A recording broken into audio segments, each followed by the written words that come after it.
میرا پاکستان، میرا وہ پاکستان جس کو بنانے میں 20 لاکھ جانوں کے نذرانے پیش کیے گئے۔ ماؤں نے اپنی بیٹیوں کو کنویں میں پھینک دیا کہ ان کی عزتیں تار تار نہ ہوں۔ باپ نے بیٹے کو راستے میں چھوڑ دیا کہ کہیں اس کی وجہ سے اور لوگوں کو تکلیفیں نہ سہنی پڑے۔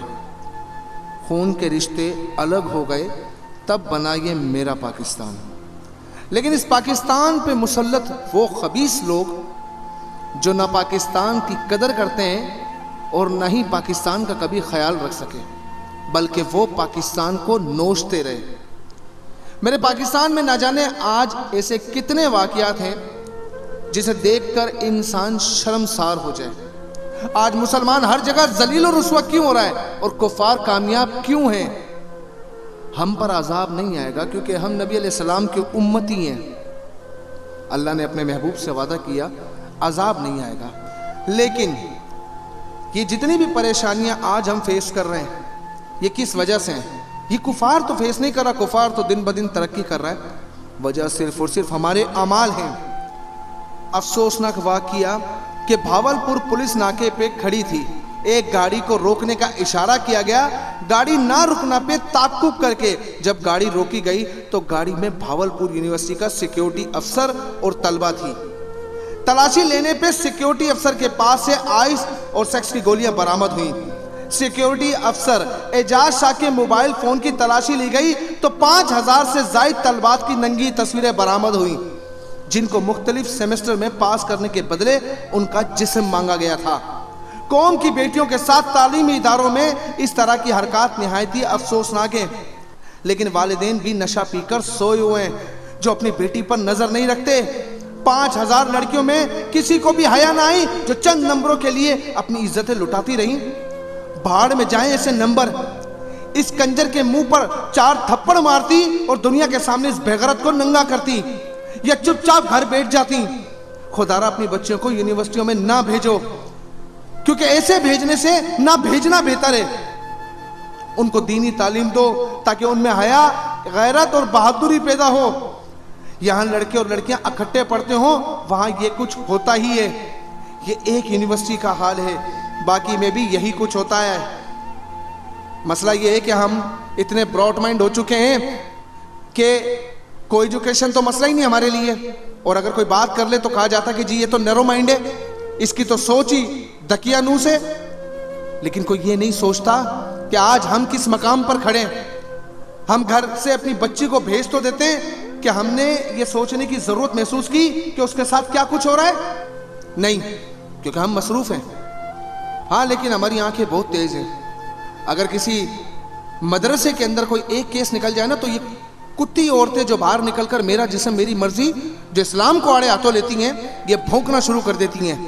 آج کوئی نہیں بھونکے گا، آج کوئی نہیں اٹھے گا۔ کیوں؟ کیونکہ آج یونیورسٹی کا معاملہ ہے، آج ان کے عمدہ خیالات کا معاملہ ہے، وہ آزادیاں چاہتی ہیں۔ اسلام نے جتنی آزادی عورت کو دی ہے نا، ورنہ تم جیسی کمینیوں کو پیدا ہوتے مار دیا جاتا تھا۔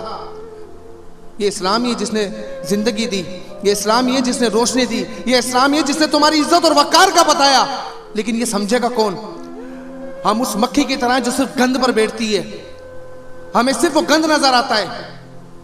آج ہر جگہ پر اسلام کو ٹارگٹ کیا جاتا ہے، آج ہر جگہ پر یہ بتایا جاتا ہے کہ اسلام تو آپ کو پابند کر دیتا ہے، اسلام تو آپ کو کنجسٹڈ کر دیتا ہے۔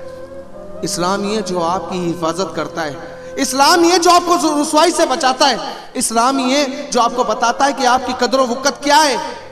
یہ سمجھنے کے لیے ہمیں اسلام کے قریب آنا پڑے گا۔ لیکن ان این جی اوز والی خبیث عورتوں نے سب پلان کر کے مسلمان کی بیٹی کو رسوا کر دیا ہے۔ آج مسلمان کی بیٹی کو کوئی ہوش ہی نہیں ہے، آج وہ سمجھنے کو تیار نہیں ہے کہ جب وہ مرے گی تو قبر میں جا کر کیا جواب دے گی، جب حشر کا میدان ہوگا جناب بی بی سیدہ کو کیا جواب دے گی۔ اور میں حکومت وقت سے سوال کرنا چاہتا ہوں، کون سی بے غیرتی کا چولا اوڑا ہے ہم لوگوں نے؟ ایسے گناہگاروں کو روز چھوڑ دیا جاتا ہے تو کبھی کوئی زینب بنتی ہے، نہ پھر وہ 8 سال کی، نہ وہ ہائی وے کا واقعہ، ہم کچھ بھی نہیں دیکھتے۔ جانور بستے ہیں شاید اس ملک میں کیونکہ ریاست خاموش ہے، عدلیہ خاموش ہے۔ عدلیہ کے جو کام ہے وہ نہیں کرتی، جو ریاست کے کام ہے وہ نہیں کرتے۔ اس ملک کا اللہ ہی حافظ ہے، لیکن شرم کا مقام یہ ہے کہ اگر ایک بار اپنی بیٹی کو اس جگہ رکھ کر سوچے نا تو شاید ایسا نہ ہو۔ پاکستان میں نہ تو کوئی چیک اینڈ بیلنس ہے اور نہ ہی کوئی آڈٹ ہے۔ غریب کے اوپر جتنا مسلط کر سکتے ہو کرو، اسے قبر تک پہنچا دو، شاید تمہیں تب سمجھ آئے، شاید تمہیں تب بھی سمجھ نہیں آئے گا، قبر تک تو غریب پہنچ ہی چکا ہے نا۔ اور میرے بھی الفاظ ختم ہو چکے ہیں، کیونکہ یہ مری ہوئی قوم ہے، یہ سوئی ہوئی نہیں ہے، یہ مری ہوئی قوم ہے، کیونکہ ان کی بیٹی کے ساتھ ہوگا تو انہیں تکلیف ہوگی۔ مسلمان تو کافر کی بیٹی کو بھی جو ہے نا وہ پناہ دینے کے لیے کہتا ہے۔ آج ہماری ہی مسلمانوں کی بیٹیاں رسوا ہو رہی ہے اور مسلمانوں کو کوئی فرق ہی نہیں پڑتا، صرف سمجھنے کی بات ہے۔ میرے پیغام کو ان ضمیر والے لوگوں تک پہنچا دو جنہیں شاید غیرت آ جائے اور اس حیوان کے ساتھ وہ چوراہے پہ سزا دینے کا شاید کوئی فیصلہ کر لے کہ ان یونیورسٹیوں میں جو کچھ ہو رہا ہے شاید ہی رک جائے۔ میرا کام ہے اپنے حصے کا کام کرنا۔ میں نمرود کی جلائی آگ میں اس کمزور چڑیا کا کام کر رہا ہوں جس کی چونچ میں صرف 2 بوند پانی آتا ہے۔ آگ بہت تیز ہے، وہ بھڑک چکی ہے، لیکن میں اپنے حصے کا کام کر رہا ہوں کہ کل بروز قیامت اللہ جب مجھ سے پوچھے تو میں یہ کہہ سکوں اللہ جتنی میری طاقت تھی میں نے اتنا کام کیا۔ آپ کے پاس شیئر کی طاقت ہے، اب شیئر کر دو۔ آپ کے پاس جتنی طاقت ہے آپ اتنا حصے کا کام کر لیں اپنے۔ السلام علیکم ورحمۃ اللہ وبرکاتہ۔